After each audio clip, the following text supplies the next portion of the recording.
Welcome to Virtual Concert Hall's live music channel. I'm James Welch, your host for today's show. We are connecting musicians and audiences in real-time performances and music news from around the globe.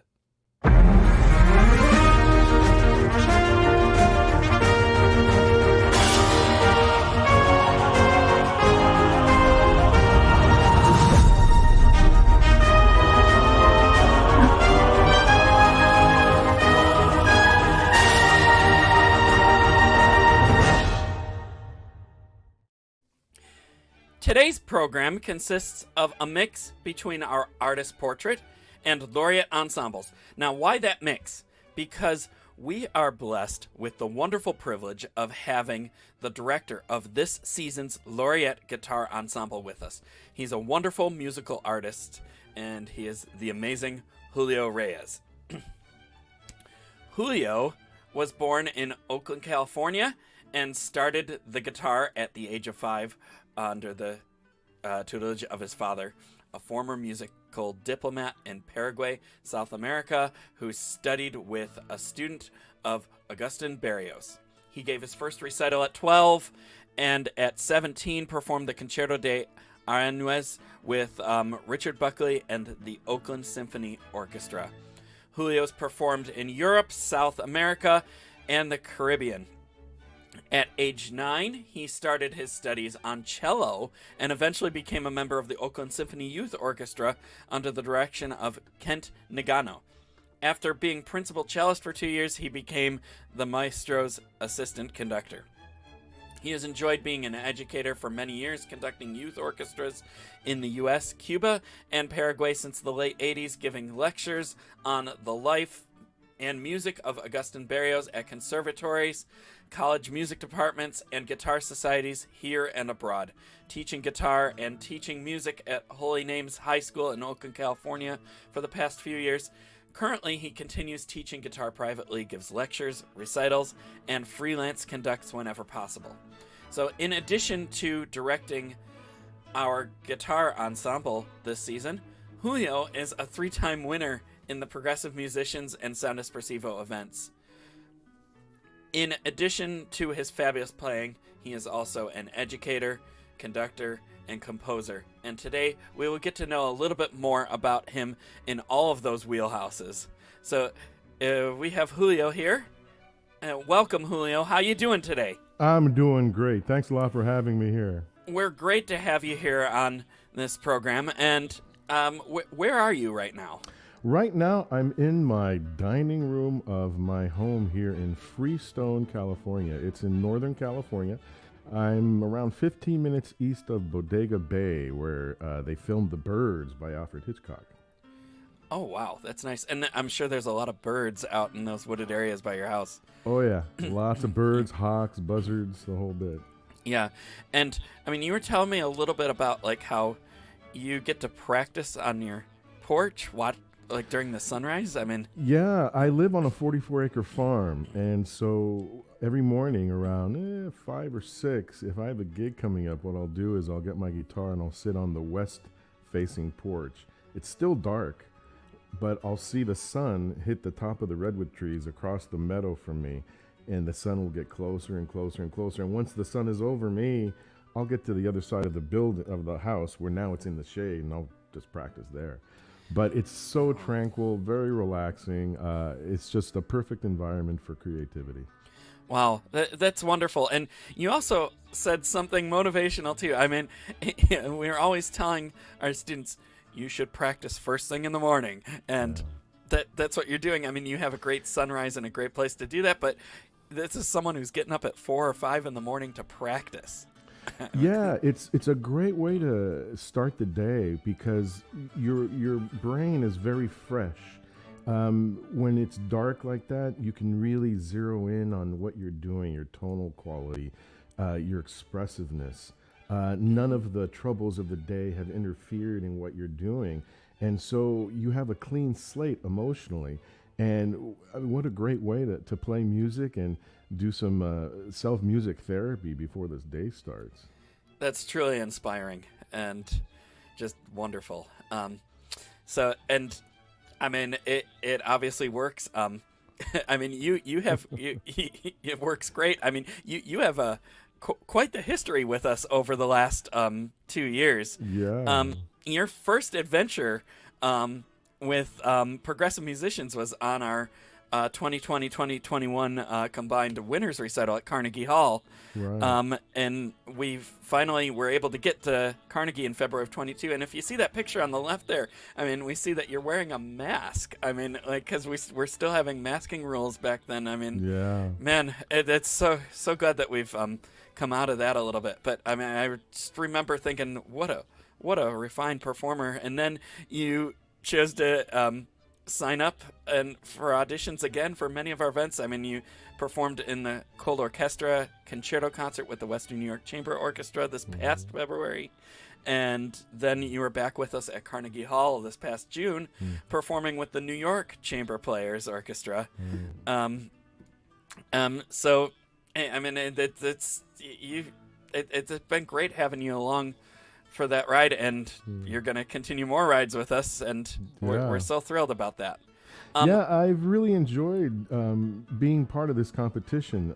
It's a very unique competition in the sense that you have different age categories, and then you have an amateur category and a professional category. So it really opens it up for anybody to compete. In the guitar world, most competitions, it's they cut off at 35 years old or 40. After that, many of them do, yeah. You can't compete anymore. Well, when I was coming up, there were guitar competitions, but not the slew of them that there are now, and they were expensive. And my family, I'll admit it, we were on food stamps. We grew up very poor, so I couldn't afford to do all these competitions. And so I have sort of been doing a little bit of swimming upstream a little bit right now.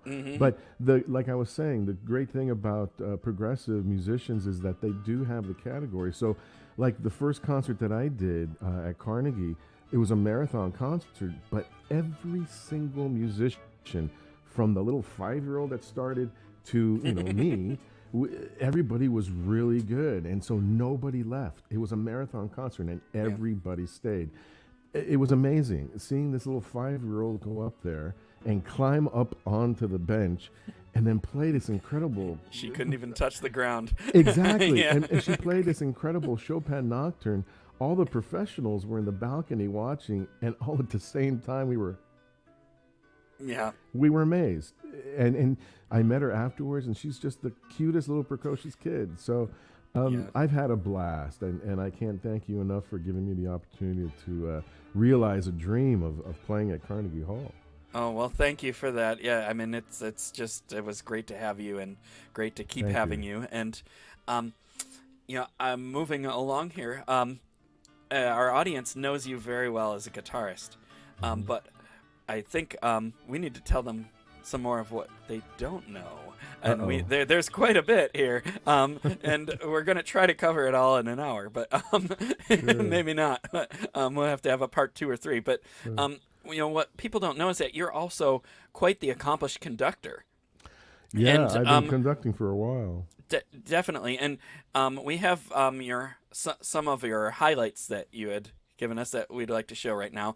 But before we do that, I want to mention to our viewers that we stream all of our broadcasts here on all of our social media channels and on YouTube. And while we are streaming, you can leave a comment in the chat of whatever platform or a question, and one of our technical wizards can flash it up here on the screen. Oh yeah, here we go. Yeah, Dina, thank you. Greetings, welcome. Thank you for watching. And there'll be many more, and we'll have some time later where we can show your comments. So don't be shy. Say some fun things, or just say hello, and we will check in with all of you later. But for now, let's watch that clip. Enjoy.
stop, but we may at times stop if the soloists want to change certain tempos or entrances and exits just to go over things. So we will try to be as diligent.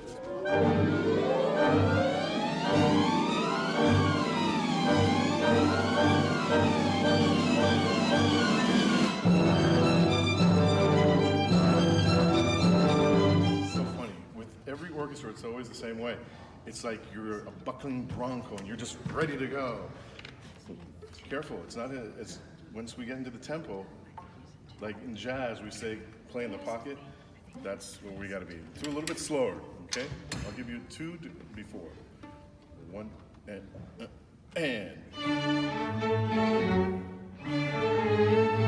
Okay, now the way that I want you to interpret this is. Ba-da-ba-ba-da, ba-da-da-da-da-da. Okay, those, the third measure, make those more fluid. Da-da-da-da-da, ba-da-ba-ba-da, and really make it short, that last beat of the first measure. Okay? One,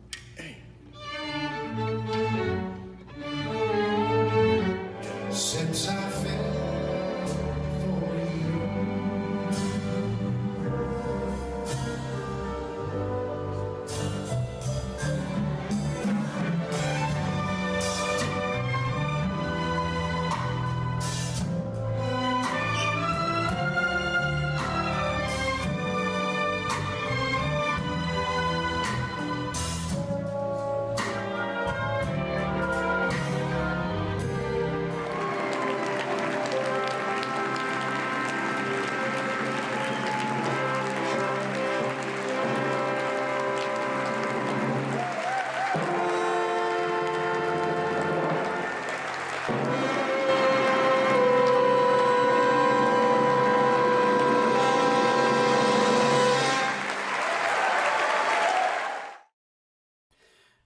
That's so fun to watch. And yeah, there were some great orchestras. The first one that you saw, that was the Holy Names University Orchestra. okay. In that big performance. And I was then, going to ask if that was a you professional group. They sound great. No, Holy Names had a great orchestra, a Yeah. really good orchestra. I was very happy to be conducting them for a few years. And then, since I fell for you, that was with the Dubrovnik Symphony Orchestra when we did a trip to Croatia. Oh, And wow. then the opera, where I was standing and talking to them, wearing a tie, that was Prince Albert's private orchestra in Monaco. I was conducting an opera there, and an American opera, and that was the first rehearsal that I had with them. So a great orchestra. I've been very blessed to conduct some great groups. Wow, wonderful. And now, were any of these professional groups, or were they student groups, or? Well, Prince Albert of Monaco, it's his private orchestra, so they do a lot of the big functions, government royalty type functions. Well, Holy Names University, it's a university orchestra. The Dubrovnik Symphony, they're a professional symphony. Wow. I've also was lucky enough to conduct members of the Vienna Philharmonic in an all Mozart concert in Salzburg in the residence plots, where it was the Royal Hall where Mozart worked. So we did Oh an my all goodness. Mozart concert in the room where Mozart worked, Oh my which goodness. was like Yeah, an I've been in out-of-body that room. experience. That I'm sure that's wow. That had to be amazing. I would have loved it if there was a concert going on when I walked through there. It was Maybe about amazing. 5 years ago I was there, and Yeah. it was a truly inspirational place on its own. Wow. But so we have symphony, opera, jazz, pop. I mean, you do it all. um, Well, it's one of those things where I have lots of different likes. I'm also a jazz bass player and played in a country band for a long time and did a lot of opening acts for Trisha Yearwood and other people. So I enjoy That's being great. multifaceted. Wow, wonderful. Now, how do you prepare for a rehearsal like that? And I mean, what is like one big thing that you do when you know that you're going to be conducting a big orchestra or just a group, a jazz group, or? Well, it depends what it is. For the opera, it was an interesting event, that performance itself, because all the people that were on stage were the people that came on the trip. They're not professional singers. And so what we did was we gave all the passengers a CD of the recording with the orchestra and a professional soprano, alto, tenor, or bass singing their part. I gave the CD to all these passengers, and I said, on the way to work, on the way home, as you're hanging out, as you're cooking, just play it in the background. A few months before the performance, we got together and started rehearsing, and it was a piece of cake because all these people, they were learning these tunes like they were learning another tune from listening to the radio. Oh, so that's great. Through osmosis, I had a few ringers in each section, so it worked out really well. Wonderful. It's a great way to just figure out, how your part fits, when you don't have access to the entire score, to just read through with an open score and get out your microscope and try to follow along as you practice. Yeah, and the Dubrovnik situation, where the performance was Since I Fell for You, that orchestra had never played any jazz-oriented pieces. No kidding. So the first time that we played like a major 7 chord, a real jazzy-sounding chord, they were like, oh, wow, this is really cool. So it was a beautiful experience. Wow. That's wonderful. I mean, that's so inspirational here, too. It's wonderful. And, speaking of like new music and experiences, I mean, you're also a composer. And what type of pieces have you written? For guitar? I've written three pieces on guitar. And I have a melody already in my head with chords for a jazz tune. It's more of a samba-oriented tune, but it'd be for a sax in the rhythm section. I just haven't written it out yet. So. Yeah. Oh, yep. I mean, you got your sketches, and we all have these like little ideas that eventually become pieces. And I know from my own experience, they could be interesting to see how you work those into new ideas and how the creativity flows. Do you do any arrangements or writing for other instruments or symphonies? When I was teaching high school, I had a bunch of violinists and one sax player. And so I was making my own arrangements of tunes. Speaking of Since I Fell for You, I did an arrangement of that for strings and a sax, doing the lead line. Did some other arrangements for my kids, and I had to make it simple enough for them to be able to play it, but still make it musically interesting. So that was always a fun challenge. But some arranging when I have to in that situation, but I don't sit down and say, I think I'll write an arrangement of this or that. It just comes to me, and I got to write it out quick before I forget it. Yeah, you have the musicians, and then you just figure out a way to make the piece work. And exactly, that's just the fun and magic that we all create as performing musicians as well. Many times.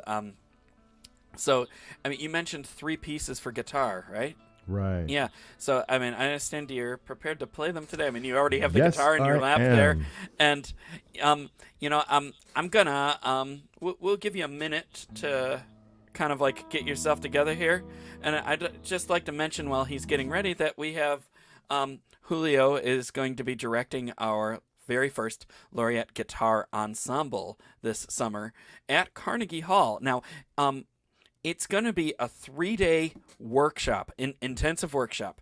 We're accepting applications. We'll have live auditions, and then you come to New York and work with Julio for 3 days, putting together a full guitar ensemble program, and it culminates with a performance on our Laureate Gala at Carnegie Hall on July 1st.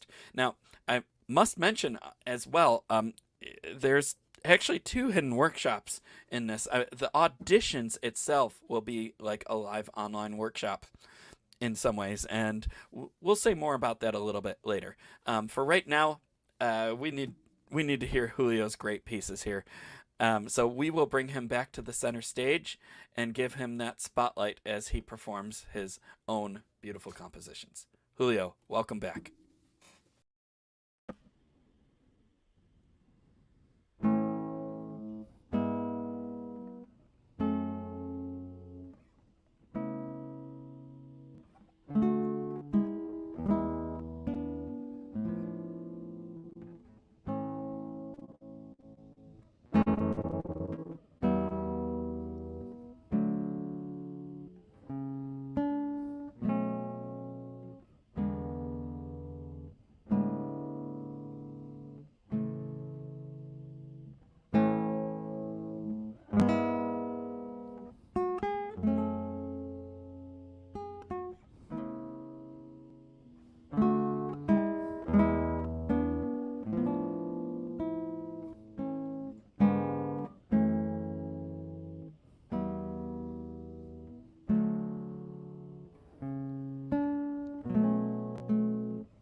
So that piece is called Onward to Paradise.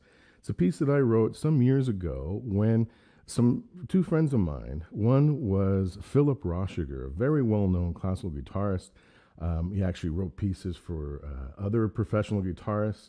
David Russell, who won a Grammy on the album that Philip wrote this piece. And so he passed away. And then 2 weeks later, another lady, Patricia Nelson. She was like my second mom. I'd known her from the time I was 17 or 18. And I played musicals for her. She was a director of shows out in Point Richmond. And she basically adopted me and took me into her family. All the holidays, Christmas and Thanksgiving, I would spend over there. So this piece just came to me one day when I was practicing, and I had to write it out. So there you go. So if you'd like, I can go ahead and play the next two pieces, if that is okay with James. Yes, let's Okay. continue. Yeah, Okay. keep your spotlight. I'm enjoying this. Okay, this piece, it's called Ballerina. And I wrote it when I was going to be getting married. And when I said my vows, I surprised my wife with this. We're not married anymore, but I still play the piece. So this is called Ballerina.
Love that piece. And the last piece that I wrote is one that when we were in COVID lockdown, I was teaching high school, and I really missed my kids. And so I was thinking to myself, it would be a great day when we can finally all get together. And I love samba music, all Brazilian music I just love. And so this tune popped into my head. It's called Bom Dia, which in Portuguese means good morning or good day.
So, bom dia. Wow. Well, that was great, Julio. Thank you. It's just so many different styles of playing that you just bring through so well. It's always a pleasure to hear you play. Thank you. Thank you. I believe we have a few comments that we can put up on the screen here. Let's see. Dina Erickson, greetings from New Jersey. Welcome, Dina. And and Anna's commenting here. Yep. Hello, Dina. Thank you for joining us. Inspirational. Yes, he is. Yes, indeed he is. Yeah. Well, meet the fabulous Julio Reyes, a diverse artist, guitarist, conductor, arranger. Yes, he is. Yeah. Wonderful. Well, I was just sitting here enjoying and listening, and you have such a knack for bringing out different tone colors and voicings within the piece. So sometimes it's like listening to you play like 2 or 3 guitars all at the same time, and it's really neat. I remember you making mention of that, like on the masterclass that you did with the Fredonia students, and just thinking, wow, it's just neat to with just 2 hands, make it yourself voice like in 3 different instruments. What's helped me a lot is conducting. When you conduct, you don't think like a guitar player. You have to think about the overall melody, the counter melody, the everything else that supports all that. And so conducting has helped my guitar playing immensely. Another thing that I do is lots of times I'll practice in the dark.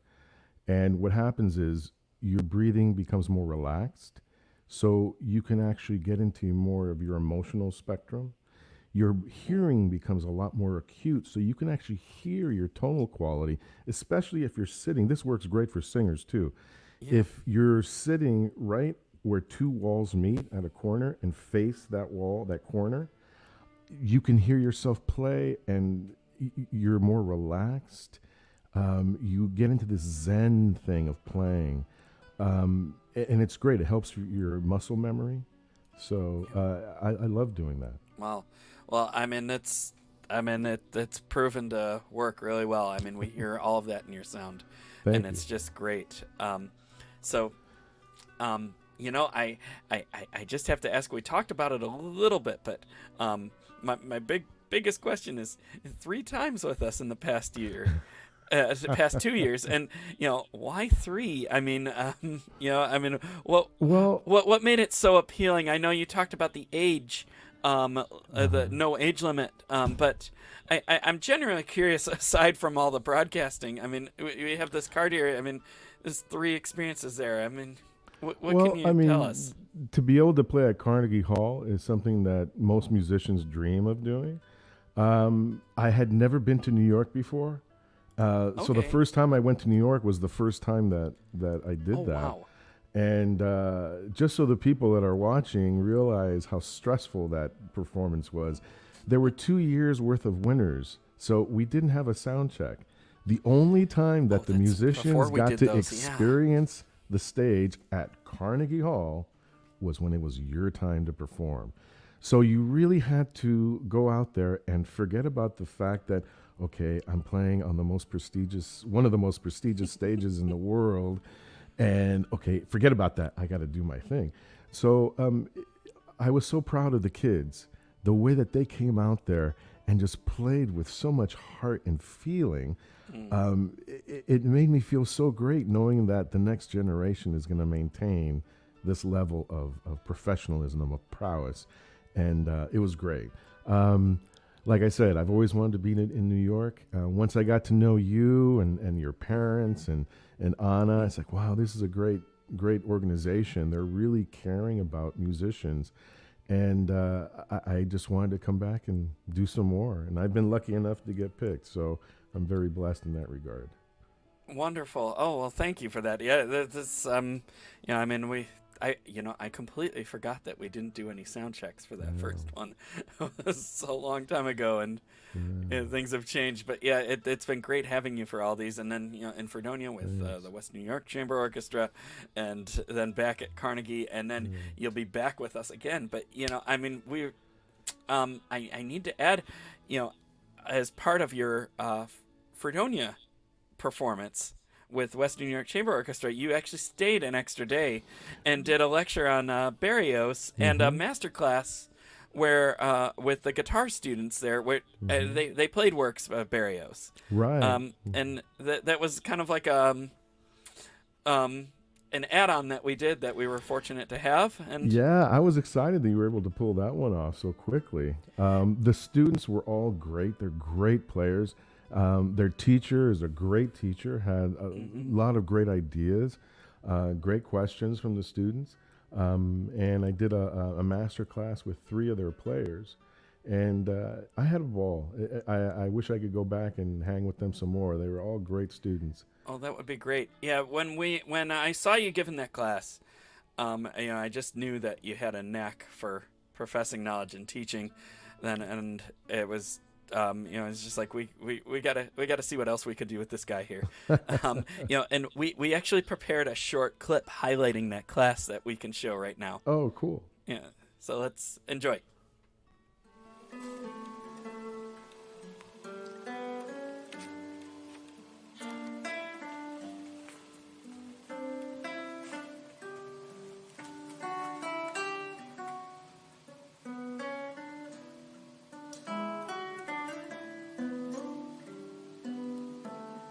So you have to play this like you're trying to move somebody. Barrios is all about rubato. Rubato should have been his middle name. The only way that you can keep it alive is by pleading it through your playing. So let's start it again. You can move here, then retard. Slow down.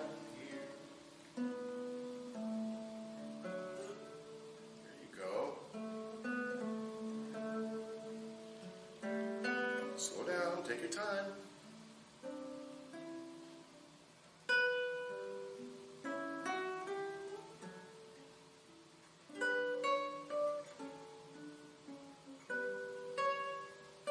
Good.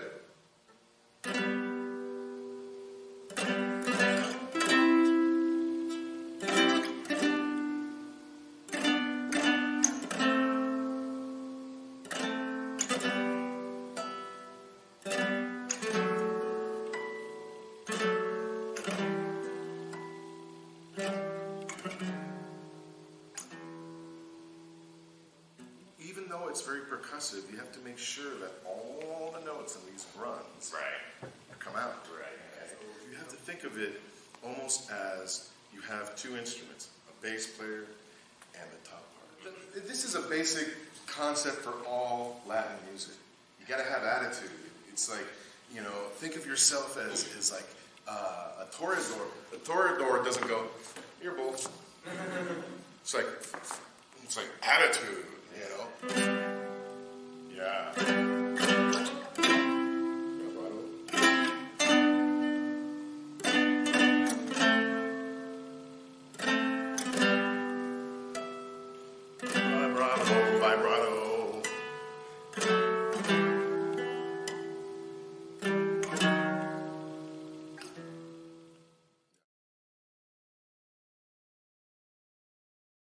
That was a fun-filled 2 hours, I remember. You gave the lecture first for an hour, and we taped that as well. We'll have to show that. And we can show the whole class as well. 2 hours of great fun. I just watching the clip, I remember just thinking, wow, when you mentioned Roboto was Barrios' middle name. It should have been. It should have been. See, the thing with Agustin Barrios, just a quick note on him, he felt that music was the most sincerest form of communication. Therefore, it should never be done the same way twice. All his performances, he would have general pieces that he played often, but they were never played the same way. He was all about not so much, okay, this major third over here, okay, I need 3 half steps. He wasn't theoretical in that way. With him, it was all from the heart. As long as it moved his heart, he would do it. He was an amazing composer and guitarist. He wrote beautiful music, and I'm remembering something from that lecture now that we didn't show. We don't have time to show the clip, but you had mentioned that he actually recorded his music faster in the beginning because of the limits of the records. Right. Can you tell us a little bit about that? Because I think our viewers and our young students and teachers will be interested to know what your research uncovered with that. Right. This is back in the 20s, early 20s. Agustin Barrios was the first guitarist to record, even before Andre Segovia. And back in those days, you only had 2 minutes to record a piece, and it was only on one side of acetate. These really heavy albums. Yeah, those glass 78s, right? Right. Yeah. And if they didn't have Pro Tools back then, so if you made a mistake, okay, do it again. You had to play perfectly, and he only had 2 minutes. And so he had a lot of pieces that were longer than 2 minutes, and so he always had to play things either faster or cut things off. So on his recordings, he plays that Julia Florida.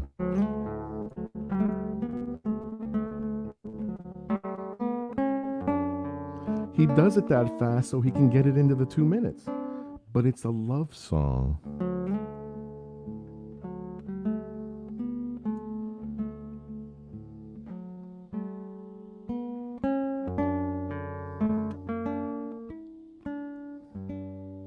But if he played it that slow, he wouldn't be able to fit it in. So a lot of the music that he played back then, he later on in life wanted to re-record all that stuff, but he was already getting a little on the frail side, and he couldn't do it. He hated all those albums that he recorded. There was one time where he had a contract to record 5 albums a year for 5 years. So those 25 albums, he hated them. He wanted to redo all of them, but he never got a chance. They're all the speed version. Right. Wow. Right. And it's funny. I'll add a comment before we move on. I was fortunate many years ago when I was studying opera to sit in on a masterclass with James Vaughn from La Scala, and he said to many of the singers, "You can't do a romantic piece fast." Yeah. Or loud. There's no such thing as a fast and loud romance. And and his point was that the student was trying to get through things too fast and was like blaring loud, and and she sounded great, but she just needed to be quieter. And was his big point. But it's funny, like that like actually made a big difference for me in perceiving music, and then to hear your research about how Barrios had to play it too fast because of the limitations.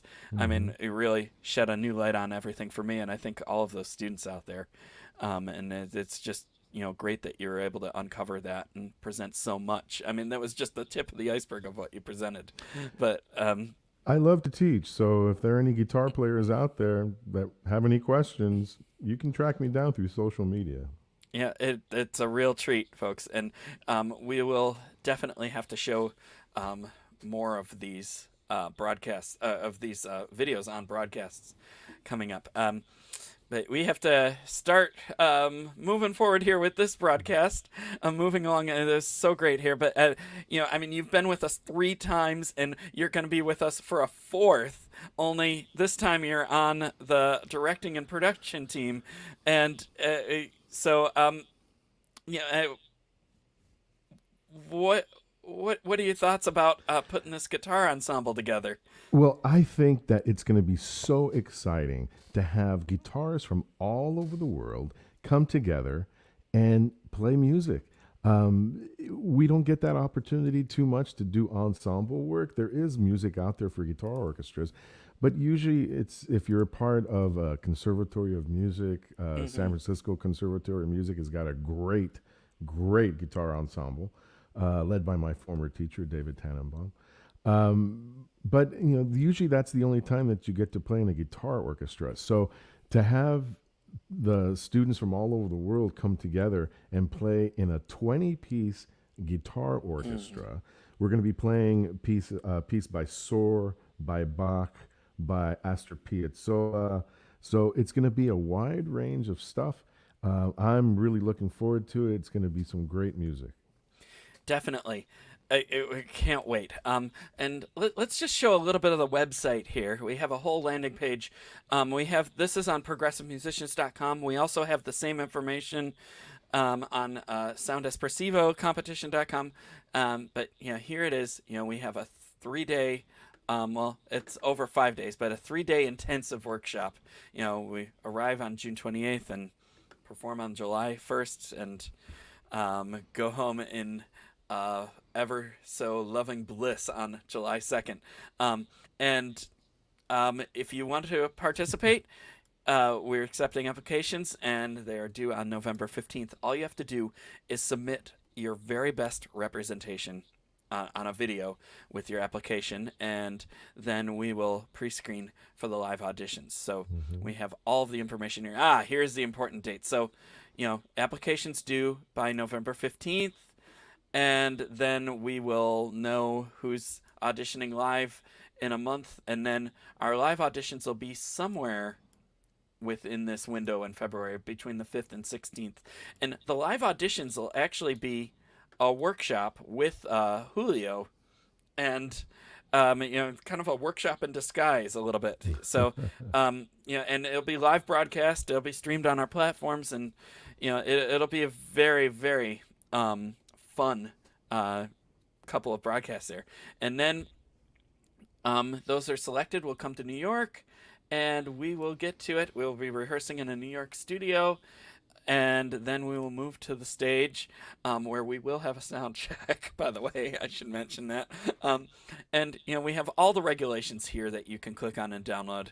And it's just, here's all of the package, the whole performance package you get for performing in this and working in this workshop here. We have an archive video and medal certificates, the full color program booklet, tickets for the performers, group interview on social media platforms, and we have all the information here about tuition and application deadlines again here. And you can just click right here to apply, and the application comes up. Here's our typical schedule. Oh, and yes, program, which might change a little bit or might not, but here's the music that we're pitching for the program, with YouTube links to hear the recordings and excerpts right here. So the live auditions will require you to learn these excerpts, and that's what you'll be working on with Master Julio. And we have more on Julio here and more on the event and a fun little picture here. And that's just really going to be a lot of fun. And we can't wait. I want to just take 2 seconds here and let everybody know that guitar is not the only ensemble that we have. If you go to our Laureate Ensembles page, you'll see that we have one of 2 all-intensive string workshops with Emil Chudnovsky. We have a cello choir with Master John Kaboff, and we have a flute choir with Rita D'Arcangelo, and wow, there's so many things here. Oh, here's a guitar ensemble, and then we have another all strings ensemble with Kelly Hall Tompkins, and we just did a little spotlight on her this morning on our 10 a.m. broadcast. And Teresa Laiz is doing a castanets workshop, and she's bringing her own group and has a competition if you'd like to join her group. We have all that information on our landing page. And then we just added a vocal intensive workshop led by the amazing Justin Pometlars. And there's just so many things in addition to the concerto and recital opportunities that we have, and all the composer opportunities. And just check out our homepage, and all the information is there, and we just can't wait. Our deadline to apply for ensembles is November 15th, which is a little bit after the solo deadlines, but it's all there, and you can always contact us at director@progressivemusicians.com. Say my own company name properly. And we're happy to get back to you. You can message us on our social medias as well, and we live on those. So Julio, did you have anything else that you wanted to add about this before we sign off here? Well, I hope that a lot of guitarists come over and audition. Don't be shy about auditioning. The music is not that hard, so a lot of people will be able to play the music, I think. And if not, it's one of those things where, well, you'll get to know what it is you need to work on. That way, next year maybe you can do this. But definitely, everybody gets something out of the live audition, and that's one of our biggest